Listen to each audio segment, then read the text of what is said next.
जय Hind, great good morning to all. मैं स्मित कुमार सिंह आप तमाम यूपीएससी एस्पायरेंट्स या कोई अदर कम्पिटिटिव एग्जामिनेशन की तैयारी कर रहे विद्यार्थियों का इस मगध पुत्र यूपीएससी यूट्यूब चैनल में अभिनंदन करता हूं। आप लोग देख ही रहे होंगे मेरे हाथ में एक बुक है, ठीक है, इग्नू का MA comparative politics issues and trend. ठीक है, हमने यहाँ लिख भी दिया है कंपैरेटिव पॉलिटिक्स, ठीक है, इग्नू एमए। ठीक है, यह जो है यूपीएससी और बीपीएससी और यूजीसी नेट और जितने भी कम्पिटिटिव एग्जामिनेशन है जिसमें कि comparative politics as a topic है जो हमें पढ़ना होता है। जैसे यूपीएससी सिविल सर्विसेज का जो पीएसआईआर पॉलिटिकल साइंस है और इंटरनेशनल रिलेशन जो ऑप्शनल सब्जेक्ट है उसमें जो है कंपैरेटिव पॉलिटिक्स बहुत ही इंपॉर्टेंट है। और बहुत सारे स्टूडेंट जो है ना इस कंपैरेटिव पॉलिटिक्स के टॉपिक को लेकर उनके मन में बहुत फियर रहता है, डर रहता है। तो आज हम लोग इग्नू कह सकते हैं कि इसी बुक के माध्यम से हम लोग कंपैरेटिव पॉलिटिक्स को अब हम लोग आगे कह सकते हैं कि पढ़ेंगे। इसका इवोल्यूशन कैसे हुआ, इसका सिग्निफिकेंस क्या क्या है, या फिर हमें कंपैरेटिव पॉलिटिक्स में क्या क्या किन किन टॉपिक्स को पढ़ने होते हैं। इसके दो बुक हैं, ठीक है, यह पार्ट 1 है और इसके बाद हम लोग पार्ट 2। लेकिन इतना कवर करने में थोड़ा समय लगेगा, बट हम लोग एक एक पेज को कह सकते हैं कि रीड करते जाएंगे और उसे समझने का प्रयास करेंगे कि कंपैरेटिव पॉलिटिक्स है क्या और कंपैरेटिव पॉलिटिक्स से हमें क्या मतलब एक प्रकार से क्या हमें जो है इसका इंपॉर्टेंस, इसका सिग्निफिकेंस इन मॉडर्न और डे टू डे कह सकते हैं कि गवर्नमेंट पॉलिटिक्स और इंस्टीट्यूशन में इसका क्या सिग्निफिकेंस है। ठीक है, तो कंपैरेटिव पॉलिटिक्स जो भी इग्नू के स्टूडेंट हैं, एमए कर रहे हैं, उनके लिए भी यह इंपॉर्टेंट है। और ऐसे स्टूडेंट जिसका political science international relation as a optional subject के रूप में, ठीक है, यूपीएससी में या पीपीएससी में या यूजीसी नेट में जो पीएसआईआर से मतलब पॉलिटिकल साइंस से कर रहे हैं उनके लिए यह इंपॉर्टेंट होगा।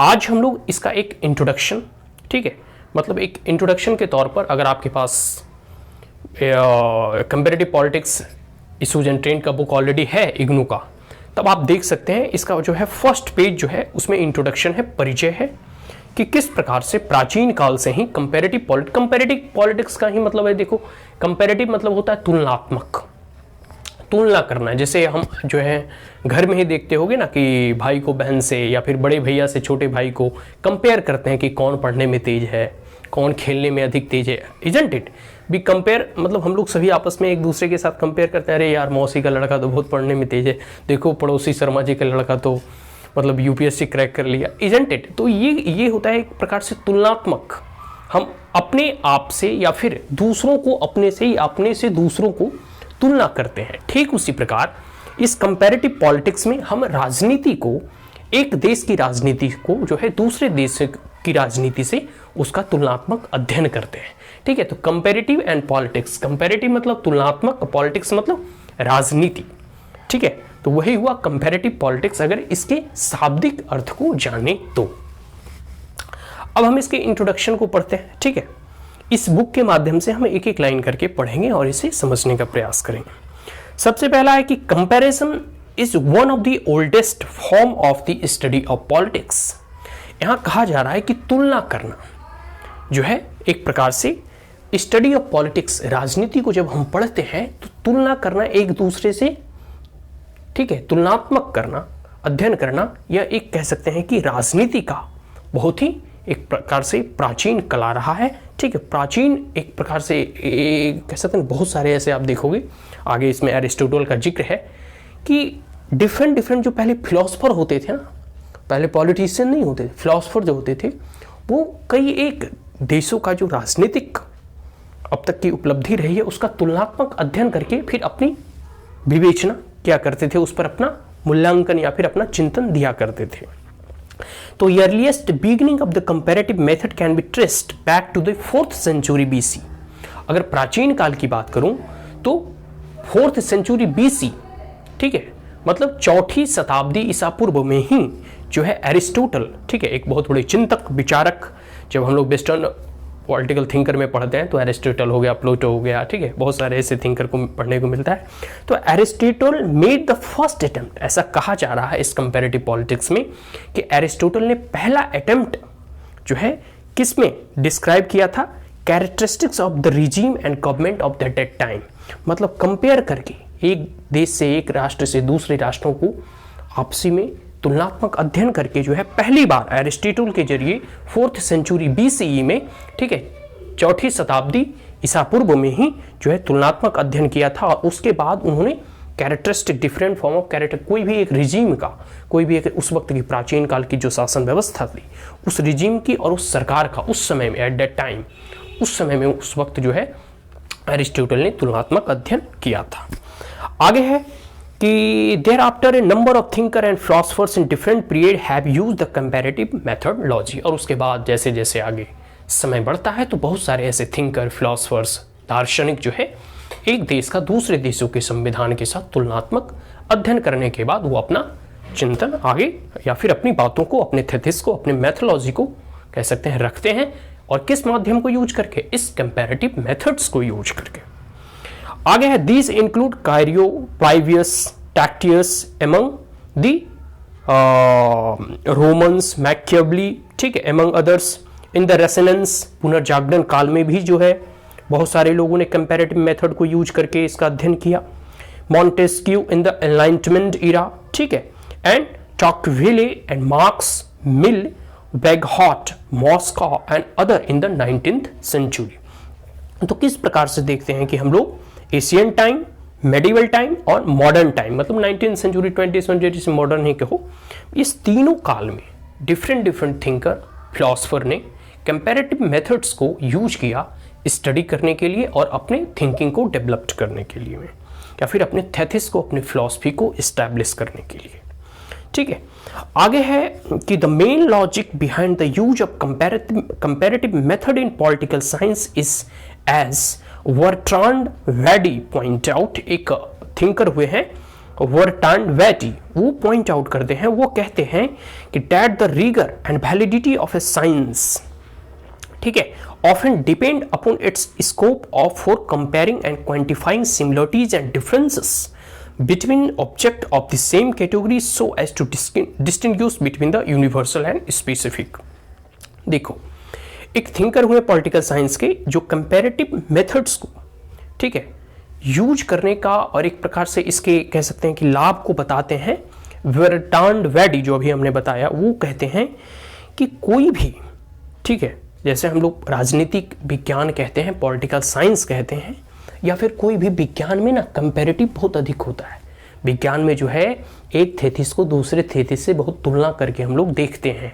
एक एक्सपेरिमेंट को देखने के बाद कई उस बार उसको जो है ना रिपीट करके उसे एब्जॉर्ब किया जाता है, उसके बाद कोई एक थ्योरी डेवलप्ड होता है।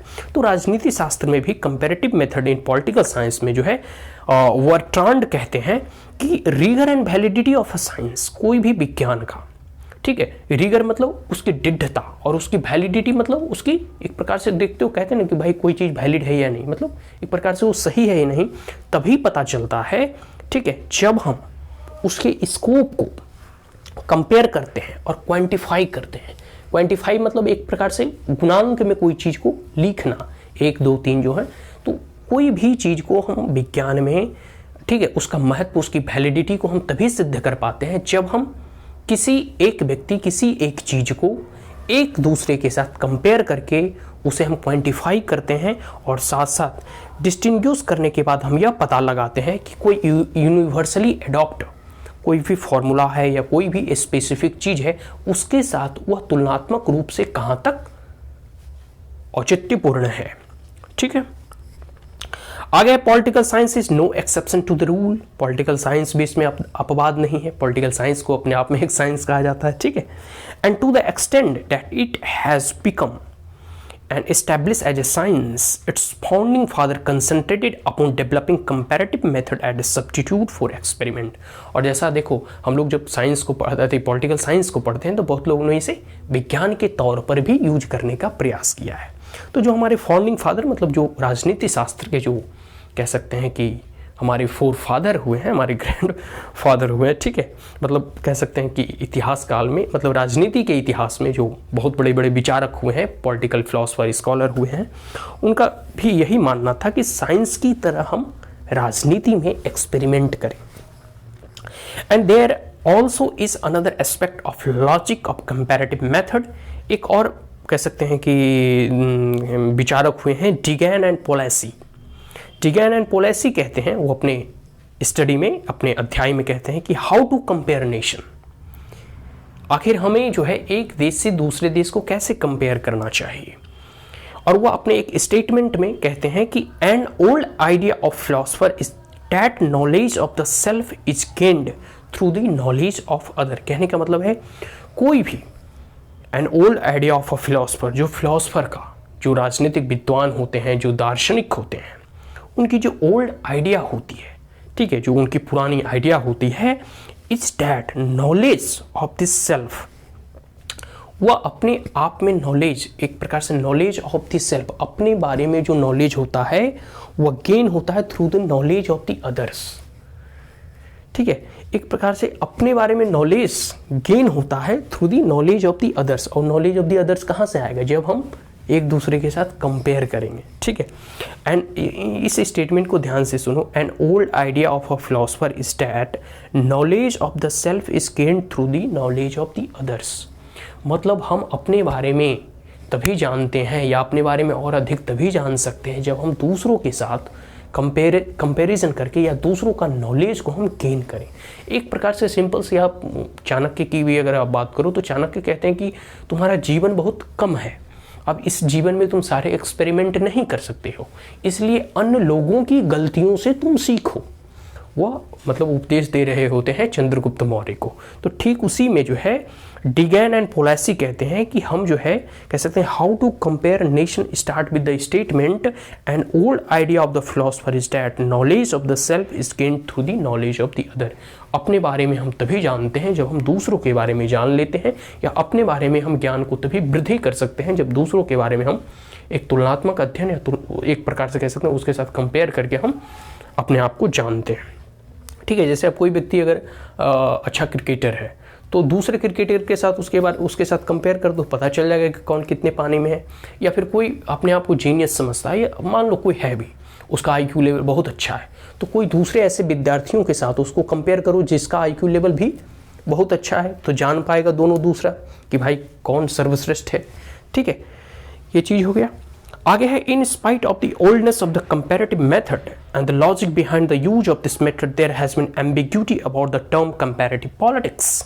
देखो, हालांकि ये बहुत प्राचीन काल से, मतलब 4th सेंचुरी BC से, मतलब एरिस्टोटल के समय से ही यह बहुत कह सकते हैं कि इसका उपयोग रहा हो या फिर इस मेथड को यूज किया जा रहा हो, लेकिन एम्बिग्यूटी के कारण, इसकी स्पष्टता के कारण और सही प्रकार से इसे डिफाइन ना करने की वजह से कंपैरेटिव पॉलिटिक्स का जो महत्व धीरे धीरे घटते गया। ठीक है, and in general the focus of the method of the course explicitly and implicitly has been upon more on than one country.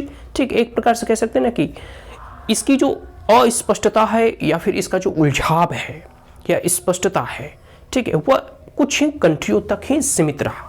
ठीक है, and also implied in this is that comparison uses concepts that are applicable in the more than one country. However, there has been disagreement with the regard to the choice of the countries and concept, as also placing the comparative politics within the wider disciplines like the international relation, area studies and policy research. देखो, कई बार होता है कि comparative politics में हम different concept को different state से लेते हैं और फिर compare करते हैं। लेकिन कभी कभी जो होता है ना, जितने भी राजनीतिक विद्वान होते हैं, राजनीतिक चिंतक होते हैं, वो उस कॉन्सेप्ट को किस देश से लें और किस देश से ना लें, यह भी अपने आप में मतभेद उत्पन्न करता है। और इससे होता क्या है कि यह एक इंटरनेशनल रिलेशन का ही विषय बन के रह जाता है, अंतर्राष्ट्रीय संबंध का ही विषय बन के रह जाता है और एरिया स्टडी बनकर ही रह जाती है। ठीक है, कि स्पेसिफिक एरिया का ही वो कंपेयर कर पाता है, पूरे विश्व का कंपेरिजन नहीं हो पाता है। ठीक है, क्लियर हो गया। और एक पॉलिसी रिसर्च का ही सब्जेक्ट बनकर यह रह जाता है। Accordingly there have been also differences with regard to approaches and techniques to be used for the study. और साथ साथ इसको लेकर भी बहुत सारे राजनीतिक विद्वानों में मतभेद होता है कि भाई कौन से तकनीक को यूज करें, कौन से तकनीक को नहीं यूज करें। ठीक है, तो ये बहुत सारे मतभेद होते हैं। And due to these ambiguities and differences, और यही अस्पष्टता के कारण और मतभेद के कारण, एम्बिग्यूटीज एंड डिफरेंसेस, ठीक है, there were many other reason और ऑल ऑल्सो बहुत अदर कारक थे। The comparative politics as a sub discipline of political science also entered a period of decline in the latter part of the 20th century. और 20वीं शताब्दी आते आते यही कारण की वजह से जो है, ठीक है, और स्पष्टता होने की वजह से जो है यह धीरे धीरे डिक्लाइन की ओर बढ़ने लगता है, धीरे धीरे ये समापन की ओर मतलब खत्म होने लगता है, इसका गिराव होने लगता है, ह्रास होने लगता है। And the period particularly immediately after the end of the second world war, और द्वितीय विश्व युद्ध के बाद से, which also coincided with the end of colonialism, जैसे जैसे कॉलोनियलिज्म समाप्त होता है। कॉलोनियलिज्म कहने का मतलब है कि उपनिवेश काल, मतलब द्वितीय विश्व युद्ध के बाद या यूनाइटेड नेशन को इमर्ज होने के बाद धीरे धीरे जो उपनिवेशवादी जो सत्ता थी वो खत्म होने के कगार पर आए, या नए नए देश इमर्ज हो रहे थे, ठीक है। इन particular witness significant debate and change in the sub discipline, और धीरे धीरे जब नए नए जो है देश और कंट्री इमर्ज हो रहे थे तो राजनीतिक पटल पर नए नए जो है वाद विवाद जो है जन्म ले रहा था। And till then comparative politics was limited and more और less the study of the western countries, और तब तक मतलब 20वीं सदी तक यह कंपैरेटिव पॉलिटिक्स जो है सिर्फ और सिर्फ वेस्टर्न कंट्रीज के कुछ नेशन तक ही सीमित था, पूरे विश्व में नहीं फैला था, ठीक है। Government and institution using historical normative and legalistic studies of the institution, और वेस्टर्न कंट्रीज के मतलब जो पश्चिमी देश थी उसके ही इंस्टीट्यूशन, उसकी ही संस्था, उसके ही गवर्नमेंट और उसका उसी रीजन तक वह सीमित था। ये पूरे के पूरे विश्व के जो है पॉलिटिकल लेवल पे कह सकते हैं पूरे के पूरे विश्व को, जैसे जैसे नए नए देश, जैसे 1945 विश्व युद्ध समाप्त होता है तो 47 में भारत आता है, पाकिस्तान जन्म लेता है, और बहुत सारे ऐसे देश धीरे धीरे उपनिवेश काल के चंगुल से मुक्त हो रहे थे। तो ये पूरे विश्व के कंपेयर ना करके बल्कि कुछ ही वेस्टर्न नेशन को ही कंपेयर किया जाता था पहले। तो it was realised that the political space could not be artificially confined to the western world, और ऐसा महसूस किया गया कि जो पॉलिटिकल स्पेस होगा वह सिर्फ और सिर्फ पश्चिमी जो है देशों तक ही सीमित नहीं रहेगा।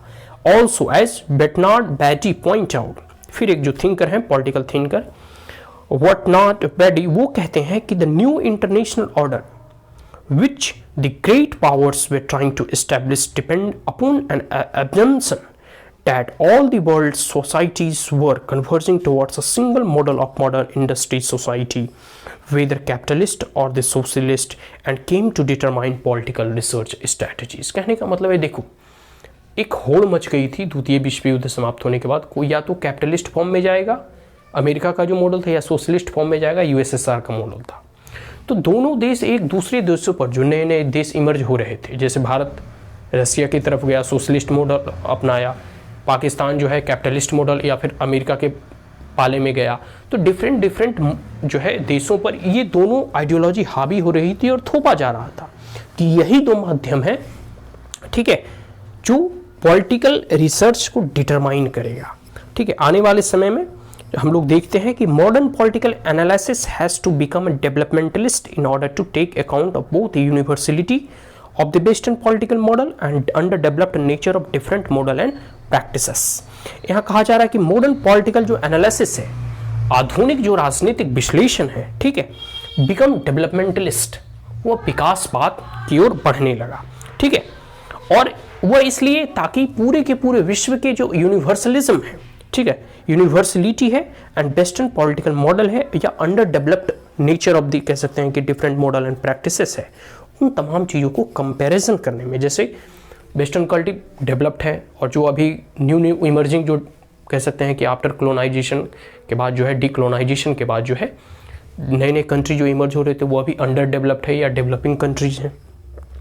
तो उन दोनों में एक वह है कि पूरे के पूरे जो है एडवांस कंट्री है, एक है डिसएडवांटेज है या फिर बैकवर्ड कंट्री है, फिर दोनों का जो है सिस्टम अलग है, कल्चर अलग है, संस्कृति अलग है, ठीक है। डाइवर्जेंस एंड देयर बैकवर्डनेस और the failure in relation to no the type of establish political order, और किस प्रकार के पॉलिटिकल ऑर्डर कहाँ किस किस देश में इस्टेब्लिश हैं, इसकी भी अभी जानकारी पूरे विश्व में उस समय नहीं था, ठीक है। आगे है soon these approaches come under attack. इसके बाद यह अप्रोच एक बार फिर मतलब यह कंपैरेटिव पॉलिटिक्स का जो अप्रोच था एक बार फिर इस पे ऊपर जो है इसके ऊपर जो है अटैक किया गया, either for giving too much importance to behavioural fact. और हम लोगों ने पढ़ा था कि पढ़ा नहीं मतलब सब लोग जानते हैं कि राजनीतिक इतिहास में एक बिहेवियरलिज्म का दौर आता है, ठीक है। उस वक्त जब बिहेवियरल फैक्टर आता है और neglecting the state which was considered to be the main concern of the politics, और स्टेट को लोग नेग्लेक्ट कर देते हैं और बिहेवियर को अधिक महत्व देना प्रारंभ करते हैं, उस वक्त भी कंपैरेटिव पॉलिटिक्स पर एक प्रकार का आघात माना जाता है, अटैक माना जाता है, और जिस वजह से कंपैरेटिव पॉलिटिक्स की डिक्लाइन होती है। Concern also were expressed for not taking into account various issues being faced by developing countries, as also the new development like the new colonialism, new social movement। देखो, और concern यह भी जताई गई कि जो कंपैरेटिव पॉलिटिक्स है वो जो विकासशील देश हैं उसके जो कह सकते हैं कि इशूज़ को, ठीक है, या फिर वह जो विकासशील देश है जो अभी अविकसित देश है उसकी समस्याओं को कंपैरेटिव पॉलिटिक्स अपनी जो है कह सकते हैं कि पॉलिटिक्स को कंपेयर करने में अपने साथ नहीं लेती है, उस कॉन्सेप्ट को साथ नहीं लेती है, जिससे कि अभी जो है नए नए इमर्जिंग देश जो है झेल रहे हैं, और एक प्रकार का जो न्यू कॉलोनियलिज्म जो है एक नव उपनिवेशवाद जो फिर से फैल रहा है, उन तमाम कॉन्सेप्ट को यह कंपैरेटिव पॉलिटिक्स डिस्कस नहीं कर रही है, ठीक है। और बहुत सारे ऐसे न्यू सोशल मूवमेंट हैं, ठीक है। तो इसके बाद जो है ऑप्शन इमर्ज होता है, opinion that the political process can not be studied without reference of the cultural variables. और इसके बाद कहा जाता है, बहुत लोगों का यह विचार था कि पॉलिटिकल प्रोसेस है उसे हम तब तक नहीं पढ़ सकते हैं जब तक कि हम उसके सांस्कृतिक वेरिएबल्स को, मतलब हर एक देश की अपनी अपनी संस्कृति होती है। वेस्टर्न कंट्री का अलग संस्कृति है, भारत की अलग संस्कृति है, रशिया की अलग संस्कृति है, यूरोप की अलग संस्कृति है, अरब नेशन की अलग संस्कृति है, साउथ ईस्ट एशियन नेशन की अलग, मतलब एक प्रकार की हर एक देश की अपनी अपनी संस्कृति होती है, विरासत होती है। तो जब तक हम कंपैरेटिव पॉलिटिक्स को अच्छे से नहीं हम अध्ययन कर सकते, जब तक कि हम वहाँ के सांस्कृतिक कल्चरल वेरिएबल्स को हम उस कॉन्सेप्ट में शामिल ना कर लें, which in turn need to be explained by the reference to the factor that vary between specific historical cases, and thus came a point where it is no longer possible to make comparison by highlighting the political effect of the single variable acting on different societies। अब यह कह सकते हैं कि तब तक तर्क संगत नहीं माना जाएगा कि जब तक आप जैसे वेस्टर्न कल्चर का या फिर वेस्टर्न कंट्री के कोई कॉन्सेप्ट को आप उठाकर पूरे जितने भी डेवलपिंग के कंट्रीज़ हैं या फिर जो भी ईस्टर्न कंट्रीज है उस पर अगर अप्लाई करेंगे तो वो पूरी की तरह से वह सही एक प्रकार से कंपैरिजन नहीं माना जाएगा, क्योंकि हर एक देश का एक अपना इतिहास होता है, हर एक देश की एक अपनी सामाजिक संरचना होती है, हर एक देश की अपनी एक संस्कृति होती है। तो इसको देखते हुए यह संभव ही नहीं है कंपेयर करना ये अपने आप में कि आप कोई भी एक कॉन्सेप्ट को जो कि वेस्टर्न नेशन में, वेस्टर्न कंट्रीज में इमर्ज हुआ हो, या फिर कोई भी एक ऐसे कॉन्सेप्ट को जो कि ईस्टर्न नेशन में, ठीक है, इमर्ज हुआ हो, वो आप वेस्टर्न नेशन के साथ कंपेयर करेंगे जबकि दोनों देशों का इतिहास अलग है, दोनों देशों की सभ्यता अलग है, दोनों देशों की संस्कृति अलग है, भाषा अलग है, समाज की संरचना अलग है। तो एक प्रकार से इस प्रकार से कंपेरिजन नहीं हो सकता। हाँ, दोनों देशों की संस्कृति और इतिहास में अगर समन्वय बनाया जाए, उस आधार पर भी उसका मूल्यांकन किया जाए। अब जैसे देखो, भारत 200 साल तक या फिर 1000 सालों तक कहते हैं कि गुलाम रहा, इसका जो है इकोनॉमिक एक्सप्लॉइटेशन हुआ, कई बार जो है भारत को कहा जाता है कि सोने की चिड़िया थी, इसे कितना लूटा गया। अब उस आधार पे डेवलपिंग कंट्री और भारत के साथ तुलना कर दिया जाए कि भारत तो अभी नहीं डेवलप्ड है और ब्रिटेन तो बहुत डेवलप्ड है। अरे भाई, भारत का ही पैसा से तो ब्रिटेन डेवलप्ड हुआ। भारत में कह सकते हैं डी इंडस्ट्रियलाइजेशन हो रहा था, ब्रिटेन में इंडस्ट्रियलाइजेशन हो रहा था। तो कंपैरिजन कहाँ तक ये तर्कसंगत होगा, यही बातें यहीं कही जा रही हैं। Thus come a point where it is, ये तो पढ़ लिया हम लोगों ने। आगे है, it is even less expectable to interpret observe differences by referring to a unitary logic derived from would be a universal or grand explanatory theory। ठीक है, Scholar of comparative politics through have reached some new consensus upon concept, method and analytical approaches. Dissent and disagreement over the priorities and approaches continue। लेकिन समय और परिस्थितियों के बाद, ठीक है, जैसे जैसे कह सकते हैं कि आपसी जितने भी डिफरेंसेस थे, एम्बिग्यूटी थी, स्पष्टता थी और उलझाव था, उसे धीरे धीरे समाप्त किया गया। फिर जो भी विद्वान थे, राजनीतिक विद्वान और स्कॉलर वगैरह, उन्होंने धीरे धीरे एक कंसेंसस बनाया, मतलब एक सहमति बनाई, जिसमें कि किस कॉन्सेप्ट को हम कंपैरेटिव पॉलिटिक्स में यूज करेंगे, फिर कौन सा मेथड हम अप्लाई करेंगे, फिर किस प्रकार से हमारे एनालिटिकल विश्लेषण करने का अप्रोच होगा, ठीक है, किन किन बातों पर हम असहमति व्यक्त करेंगे। तो ये सब सभी चीज़ों का अप्रोच को एक प्रकार से रेशनलाइज करने का प्रयास किया गया। And many distinctive style to analysis continue simultaneously. साथ साथ ये तो एक तो चीज़ हुआ कि सब समन्वय बना के, मतलब पूरे देश में हम कंपेयर करेंगे तो, और कुछ ऐसे भी हम एनालिसिस करेंगे जो कि डिफरेंसेस होंगे, मतलब कुछ चीज़ें जो है सही, मतलब हम सहमति बना के हम विश्लेषण करेंगे, कुछ चीज़ों पर असहमति के साथ भी हम उसमें विश्लेषण कर सकते हैं। ठीक है, आगे है कि at the same time apart from studying within the frame of the work of nation state, there also to emphasis to undertake comparative analysis at the micro situations such as the history of localized resistance or of the regional culture and tradition or of the worker caste and gender struggle। देखो, एक तो कहा जाता है कि पूरे विश्व में कंपैरेटिव करना है हमें पॉलिटिक्स की, और साथ साथ यह भी कहा जा रहा है कि जो जहाँ जिस देश की सरकारें होंगी, जैसे भारत है, तो भारत में भी भारत की जो सरकारें हैं, तो भारत को भी अपनी जगह जगह के इतिहास, जैसे जम्मू कश्मीर में इतना उपद्रव क्यों हो रहा है, नॉर्थ ईस्ट में ऐसा क्यों उपद्रव हो रहा है, तो वहाँ के इतिहास, वहाँ की संस्कृति, वहाँ के कल्चर, वहाँ के सोशल स्ट्रक्चर, जो socio economic dynamics, caste, region, religion, इन तमाम को देखते हुए माइक्रो लेवल पर भी हर एक देश को विश्लेषण करना चाहिए। और इससे जो है इस तरह का जब मूल्यांकन किया जाएगा तो एक कोई भी अगर कितना ही जटिल समस्या क्यों ना हो, हम उसे उसका समाधान कर सकते हैं। ठीक है, अब जैसे आप एक सिंपल सा उदाहरण ले लो, जम्मू कश्मीर हो गया, नॉर्थ ईस्टर्न स्टेट हो गया, और पंजाब को देख लो। 3 जगह इंसर्जेंसी बहुत अधिक फैली थी। पंजाब में इंसर्जेंसी समाप्त हो गई, लेकिन Jammu Kashmir north eastern state में भी मणिपुर वगैरह मतलब कुछ हद तक शांत हुआ। ठीक है, अब है कि जम्मू कश्मीर भी धीरे धीरे, तो एक प्रकार से कंपेयर कर सकते हैं कि भाई जम्मू कश्मीर में जो है इतनी शांति क्यों नहीं है, अभी भी वहाँ टेररिज्म अधिक है as compare to Punjab. Punjab में नहीं के बराबर है। ठीक है, पंजाब में शांति वापस लौट गई और जम्मू कश्मीर में अभी तक संघर्ष चल रहा है। तो कंपेयर करना पड़ेगा किससे, ज्योग्राफिकल फीचर के आधार पर, कि पंजाब प्लेन एरिया है तो पूरे एडमिनिस्ट्रेटिव सेटअप या फिर पुलिस फोर्स जो अपने कार्य करती है सुचारू रूप से कर सकती थी। दूसरा है वहाँ की ज्योग्राफिकल, वहाँ की रिलीजन। ठीक है, इन तमाम चीज़ें हो सकते हैं। फिर सोशियो इकोनॉमिक डायनेमिक, वहाँ की सामाजिक और आर्थिक संरचना। तो इस प्रकार से हम माइक्रो लेवल पे, भारत के लेवल पे कंपेयर करके हम इस कंपैरेटिव पॉलिटिक्स का अध्ययन कर सकते हैं और इसका हम लाभ ले सकते हैं। आगे है comparative analysis of the nature of the state, revolution, developmental strategy, political system and process. Continue but over simplified generalisation are being avoided.